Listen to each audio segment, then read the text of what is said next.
കഴിഞ്ഞ കുറെ ദിവസങ്ങളായിട്ട് ഇവിടെയുള്ള പ്രചരണം എന്താ? 6000 കോടി രൂപ ട്രഷറിയിൽ ബാക്കി വെച്ചിരുന്നു.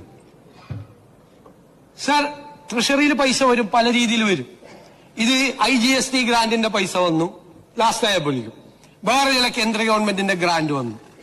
സർ, മെയ് 16-ാം തീയതി നമ്മൾ എന്നാണ് അധികാരത്തിൽ ഏറ്റെടുക്കുന്നത്? അതിനുശേഷമാണ് 18-ാണ്. മെയ് 16-ാം തീയതി 6000 കോടി ഉണ്ടോ? 2000 കോടി രൂപയുള്ളൂ. അപ്പൊ ബാക്കി വെച്ചിട്ടാണ് പോകുന്നതെന്ന് ഈ പാവപ്പെട്ട ജനങ്ങളെ തെറ്റിദ്ധരിപ്പിക്കുകയാണ്.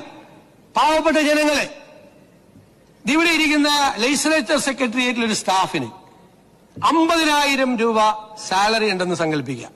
50,000 രൂപ കൂടുതലുണ്ടെന്ന് എനിക്കറിയാം.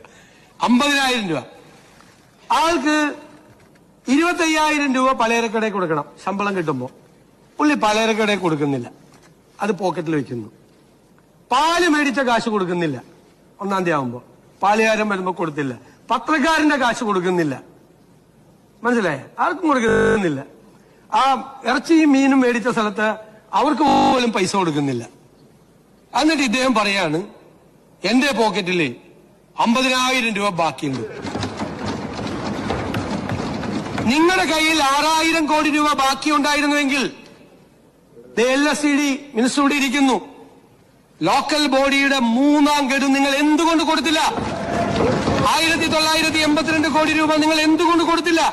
കയ്യിൽ പണം ഉണ്ടായിട്ട്. നിങ്ങളുടെ ഇമ്മീഡിയറ്റ് ലയബിലിറ്റി എന്തൊക്കെയാണ്? നിങ്ങൾ എവിടെയെല്ലാമാണ് നിങ്ങൾ പണം കൊടുക്കാനുള്ളത്? നിങ്ങൾ ആ പണം കൊടുക്കാനുള്ള ഒരുപാട് സ്ഥലങ്ങളിൽ നിങ്ങൾ പണം കൊടുത്തിട്ടില്ല. പട്ടിക വിദ്യാർത്ഥികൾക്ക്, പട്ടികജാതി പട്ടികവർഗ വിദ്യാർത്ഥികൾക്ക് നിങ്ങൾ കൊടുക്കാനുള്ള പണം എത്രയാണെന്നറിയാമോ? 377 കോടി രൂപ. 6,000 കോടി രൂപ ബാക്കി ട്രഷറിയിൽ ഉണ്ടായിരുന്നെങ്കിൽ എന്തുകൊണ്ടാണ് ഈ പാവങ്ങൾ കുട്ടികൾക്ക് ഫസ്റ്റ് പ്രയോറിറ്റി ആയിട്ട് കൊടുക്കണ്ടേ? ആ 377 കോടി രൂപ കൊടുത്തോ? നിങ്ങൾ കൊടുത്തോ?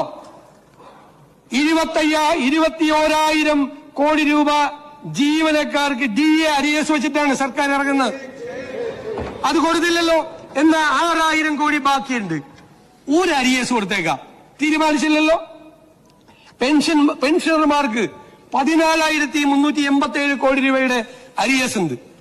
ഞാൻ അതും പോട്ടെ, അതെല്ലാം പോട്ടെ, ആ സപ്ലൈകോയ്ക്ക് കൊടുക്കാനുണ്ടല്ലോ ഒരു 2,893 കോടി രൂപ.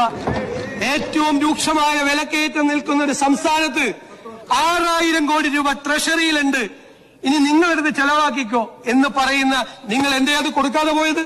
2,893 കോടി രൂപ ഇവിടെ വിലക്കയറ്റം നിയന്ത്രിക്കേണ്ടതിന്റെ സർക്കാരിന്റെ ഏജൻസിയാണ്, മാർക്കറ്റ് ഇന്റർവെൻഷൻ നടത്തേണ്ട ഏജൻസി.